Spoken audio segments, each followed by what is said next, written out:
The Book of Heaven, Volume 3, Part 9. May 24th, 1900. The will of Luisa is one with that of Jesus. I was very afflicted because of the privation of my adorable Jesus. At the most he comes like shadow and flashes.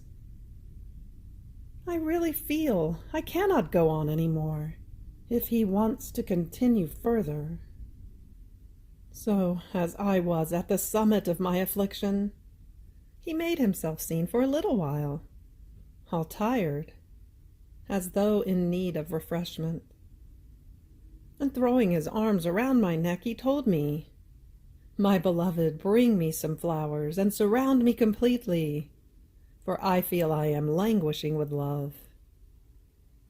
My daughter, the fragrant perfume of your flowers will be of refreshment for me, and will remedy my troubles, for I am languishing and fainting."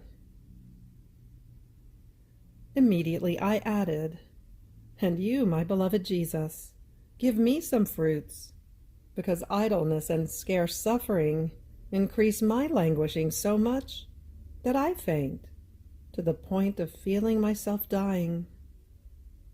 And then will I be able to give you not only flowers, but also fruits, to be able to relieve your languishing more." And Jesus resumed his speaking, saying to me, "Oh, how well we combine together, don't we? It seems that your will is one with mine." For a moment it seemed I was relieved, as if the state I was in wanted to cease. But after a little while I found myself immersed in the same lethargy as before, without my highest good, abandoned and alone.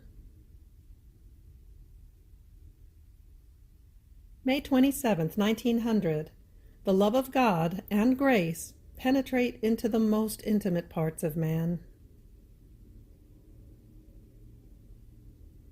This morning, as I was feeling afflicted more than ever because of the privation of my highest good, he just barely made himself seen and told me, "Just as a mighty wind invests the people and penetrates even inside the body, in such a way as to stir the whole person, in the same way, my love and my grace, soaring upon the wings of the winds, invest and penetrate the heart, the mind, and the most intimate parts of man. But in spite of this, ungrateful, man rejects my grace and offends me. What is not my bitter sorrow?" However, I was all confused and annihilated within myself, and did not dare to utter a word. I just thought, how is it that he does not come? And even when he comes, I do not see him clearly. It seems that I have lost clarity. Who knows whether I will see his beautiful face unveiled as before? While I was thinking this, my benign Jesus added, "My daughter, why do you fear when your state is in excelsis, meaning on high, because of the union of our wills?" And wanting to cheer me and compassionate my sorrowful state, he told me, "You are my new job. Do not oppress yourself excessively, if you do not see me with clarity. I have told you even from the other day that I am not coming according to my usual way, for I want to chastise the people. And if you saw me with clarity, you would come to comprehend what I am doing. And since your heart has received the grafting of mine, I know what you would suffer, just as my heart is suffering, because I see myself forced to chastise my creatures. So in order to spare you these pains, I do not let myself be seen with clarity. Who can say the piercings that this left in my poor heart? Ah, Lord, give me the strength to endure the pain. May 29th, 1900. Threat of chastisements. Jesus is abandoned and left alone. Continuing in the same state, I felt all oppressed, and I had all the need of a support to be able to bear the privation of my highest good.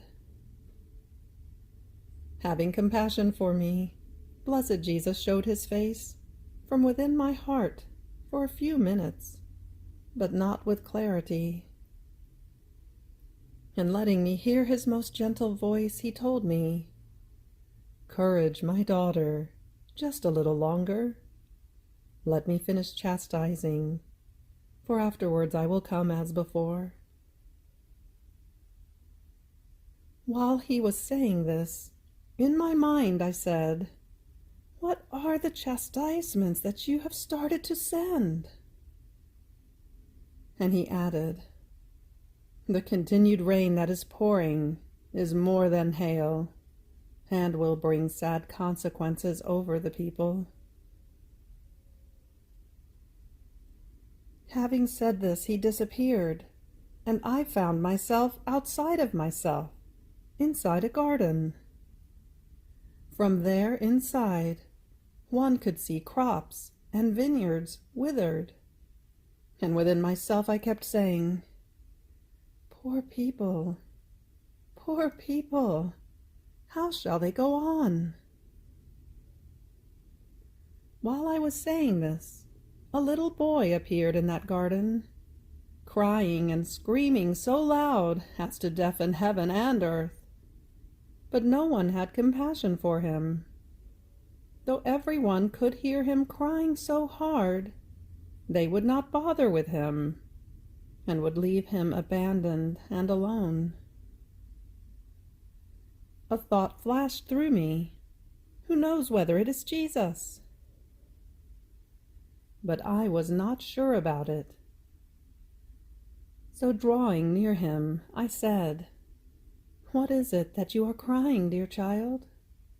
Do you want to come with me, since all have left you prey to tears and to sorrow, which oppresses you so much as to make you scream so loud?"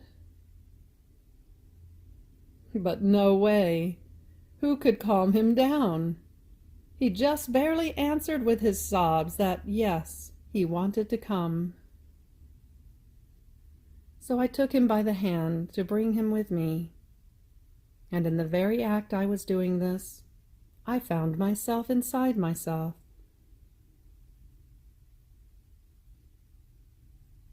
June 3rd, 1900. Luisa, chosen among 1,000.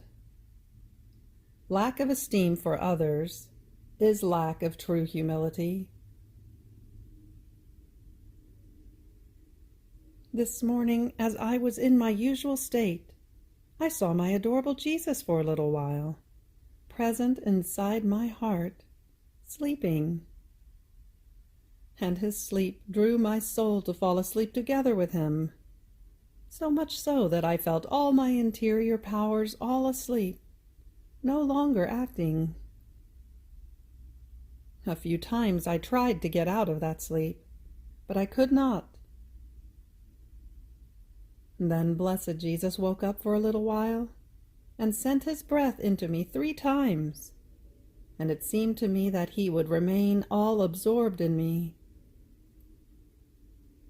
Afterwards, it seemed to me that Jesus was drawing those 3 breaths he had sent to me back into himself again, and I found myself all transformed into him. Who can say what was happening in me from these divine breaths? I have no words to express that inseparable union between me and Jesus. After this, it seems I was able to wake up, and Jesus, breaking the silence, told me, "My daughter, I looked and looked again, I searched and searched again, going throughout the whole earth. But upon you I fixed my gazes, and I found my satisfactions, and I chose you among 1,000. Then turning to certain people that I saw, he reprimanded them, saying to them, "Lack of esteem for others is lack of true Christian humility and of sweetness, because a humble and sweet spirit knows how to respect everyone, and interprets the things of others always for the good." Having said this, he disappeared, without my saying to him even a word. May he be always blessed, for he wants it this way, and may everything be for his glory. June 6, 1900. Luisa, crucified, spares Corrado some chastisements. Since my adorable Jesus continued not to let himself be seen with clarity, this morning, as I received communion, the confessor placed the intention of the crucifixion. While I was amid those sufferings, blessed Jesus, almost drawn by my pains, showed himself with clarity. O God, who can say the pains that Jesus was suffering, and the violent state he was in, that while he was forced to send chastisements, he did such violence to himself, for he did not want to send them. It aroused such compassion to see him in this state, that if men could see him, even if their hearts were as hard as diamonds, they would break with tenderness like fragile glass. So I began to pray him to placate himself, and to be content with letting me suffer, sparing the people. Then I added, "Lord, if you do not want to listen to my prayers, I know I deserve it. If you do not want to have compassion on the peoples, you are right, because great are our iniquities. But I ask you, for pity's sake, to have compassion on yourself. Have pity on the violence you do to yourself in punishing your images. Yes, I ask you, for love of yourself, not to send chastisements to the point of taking the bread away from your children and letting them perish. Ah, no, it is not the nature of your heart to operate in this way, and this is the reason for the violence you feel, such that it would give you death if it had the power to." And he, all afflicted, told me, "My daughter, it is justice that does violence to me, and the love I have for men uses even greater violence on me, to the point of putting my heart into anguishes of death in punishing the creatures." And I, "Therefore, Lord, unload justice upon me, and your love will no longer suffer violence from justice, and will not find itself in the struggle of chastising the people, who, truly, how will they go on if you act as you let me understand, withering everything that serves for the nourishment of man? Oh, please, I beg you, let me suffer, and spare them, if not completely, at least in part." And Jesus, as though seeing himself forced by my prayers, drew near my mouth and poured a little bit of bitterness from his, dense and disgusting, such that as soon as I swallowed it, it caused me such and so many kinds of pains that I felt myself dying. Then blessed Jesus, sustaining me in those pains, otherwise I would have been dead, yet he had poured nothing but a little bit. What must it be for his adorable heart, which contained so much of it? heaved a sigh as if he felt relieved of a load, and told me, "My daughter, my justice had decided to destroy everything, but now unloading itself a little bit over you, for love of you, it concedes 1/3 of what serves for the nourishment of man." And I, "Oh, Lord, it is too little, at least half." And he, "No, my daughter, content yourself." And I, "No, Lord, if you do not want to content me for everyone, at least content me for Corrado and for those who belong to me." And Jesus, "Today there is hail ready, which must cause great damage. You, remain with the pains of the cross. Go out of yourself, and in the form of the crucified, go throughout the air, and put to flight the demons from over Corrado, as they will not be able to resist the crucified image, and will go somewhere else." So I went out of myself, crucified, and I saw hail and lightnings which were about to break out over Corrado.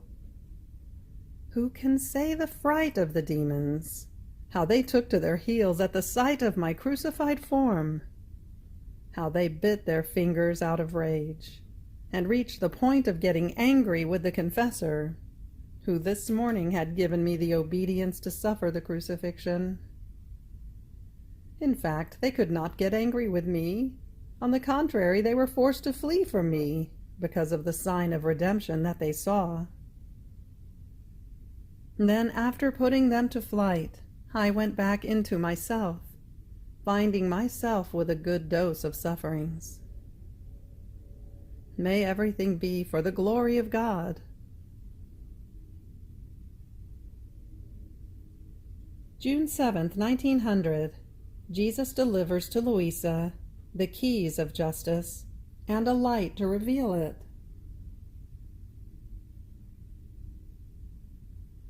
As I was somehow in suffering, it seemed to me that those sufferings were a sweet chain that drew my good Jesus to come almost continuously. And it seemed to me that those pains called Jesus to pour more bitternesses into me. So, on coming, now he would sustain me in his arms to give me strength. Now he would pour again. However, every now and then I would say to him, "Lord, now that I feel in me part of your pains, I pray you to content me, as I said to you yesterday, by giving me at least half of what serves for the nourishment of man." And he, "My daughter, in order to content you, I deliver to you the keys of justice and the knowledge of how absolutely necessary it is to punish man. And with this, you will do whatever you please. Are you not content?"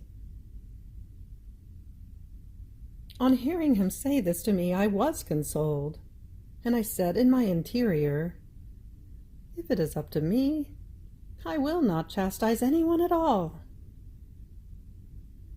But how disillusioned I was when blessed Jesus gave me a key and placed me in the middle of a light, such that by looking from within that light, I could see all the attributes of God, and also that of justice.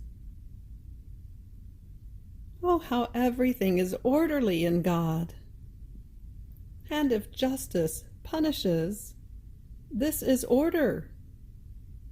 And if it did not punish, it would not be in order with the other attributes. So I saw myself as a wretched worm in the middle of that light. For if I wanted to prevent the course of justice, I would ruin that order and would go against men themselves, because I comprehended that justice itself is most pure love toward them. I found myself all confused and embarrassed, and so to get rid of it, I said to our Lord, "Through this light with which you have surrounded me, I understand things differently, and if you leave it up to me, I would do worse than you do. Therefore I do not accept this knowledge, and I renounce the keys of justice. What I accept and want is that you let me suffer and spare the people. As for the rest, I do not want to know anything about it." And Jesus, smiling at my words, said to me, "How quickly you want to get rid of it, wanting to know no reason, and wanting to use greater violence on me, you come out with 2 words, 'Let me suffer and spare them.'" And I, "Lord, it is not that I want to know no reason, but it is because this is not my office, but yours. My office is that of being victim. Therefore, you do your office, and I do mine. Isn't it true, my dear Jesus?" And he, as though showing approval, disappeared from me.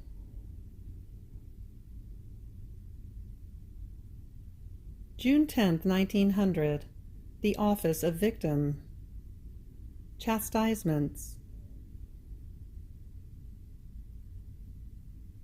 It seems to me that my adorable Jesus continues to cut justice in half by pouring a little bit upon me and the rest over the people. This morning especially, when I found myself with Jesus, my soul was tormented in seeing the torture of his most sweet heart in chastising the creatures. The state of suffering in which Jesus lay was such that he did nothing but let out continuous moans. He had a thick crown of thorns on his head, all sunken into his flesh, to the point that his head looked like a stack of thorns. So to relieve him a little bit, I said to him, "Tell me, my good, what is it, that you are suffering so much? Allow me to remove from you these thorns that torment you not a little." But Jesus would not answer me. Even more, he would not even listen to what I was saying. So I began to remove those thorns, one by one, and then I placed them on my head. Now, while I was doing this, I saw that somewhere far away there was to be an earthquake, which would make a slaughter of people. Then Jesus disappeared from me, and I returned inside myself, but with highest affliction, thinking of the suffering state of Jesus and of the tragedies of miserable humanity.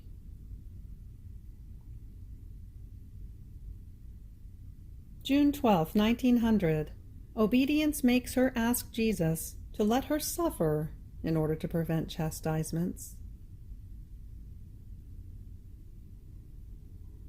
This morning, as my lovable Jesus came, I began to say, "Lord, what are you doing? It seems you are going too far with justice." And while I wanted to continue on speaking, in order to excuse the human miseries, Jesus imposed silence on me by saying to me, "Be quiet, if you want me to remain with you. Come to kiss me and hail me in all my suffering members with your usual adorations." So I began from his head, and then little by little the other members. Oh, how many deep wounds that sacrosanct body contained, such that the mere sight of them was horrifying. Then, as soon as I finished, he disappeared, leaving me with very little suffering, and with a fear who knows how heavily he will pour upon the people, since he did not deign to pour his bitternesses upon me. After a little while, the confessor came, and I told him what I have said above. And he said to me, "Today, out of absolute obedience, when you do the meditation, you must pray him to let you suffer the crucifixion and to stop sending scourges."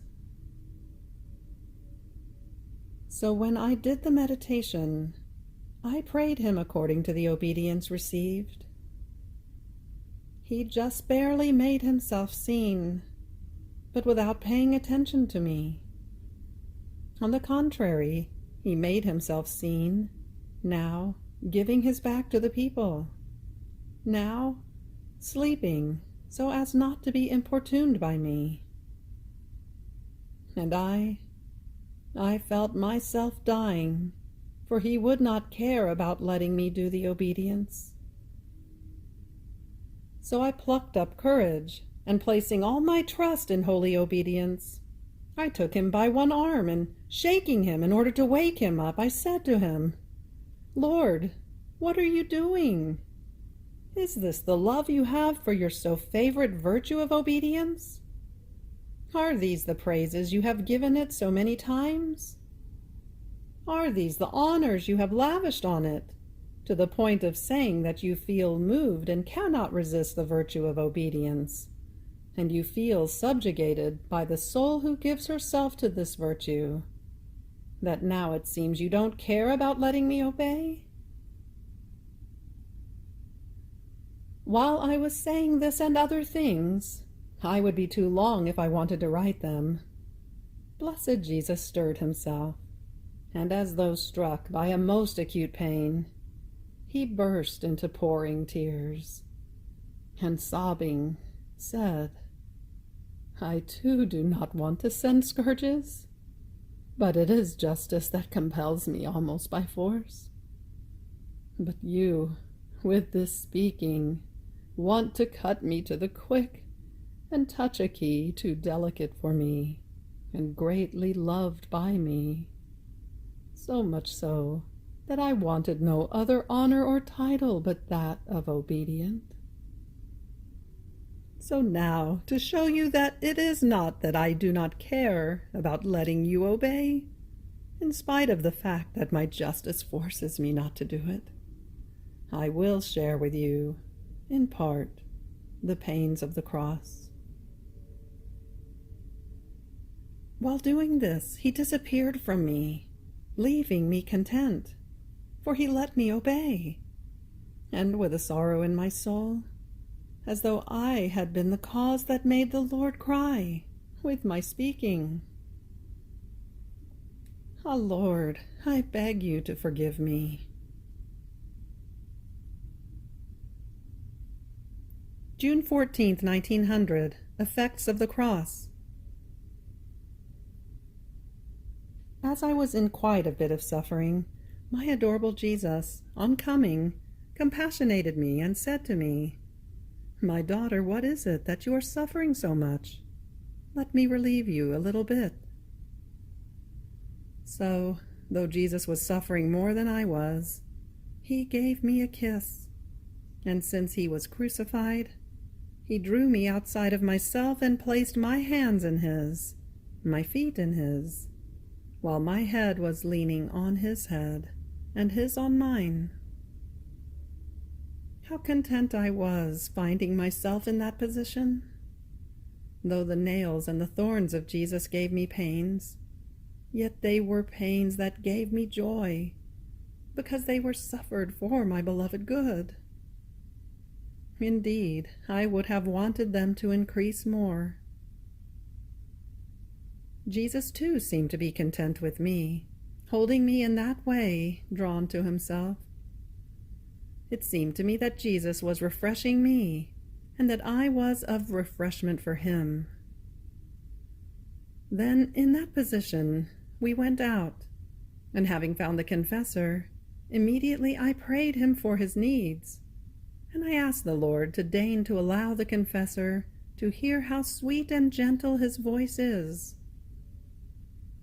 To make me content, Jesus turned to him and spoke of the cross, saying, "The cross absorbs my divinity into the soul, renders her similar to my humanity, and reproduces my own works in her." Afterwards we continued to go around for a little while, and oh, how many sorrowful sights, such as to pierce the soul through. The grave iniquities of men, who do not lower themselves even in the face of justice. On the contrary, they hurl themselves with greater fury, almost wanting to repay wounds with double wounds. And the great misery that they themselves are preparing for themselves. Then, to our greatest sorrow, we withdrew. Jesus disappeared, and I withdrew into myself. You have reached the end of the Book of Heaven, Volume 3, Part 9. Fiat.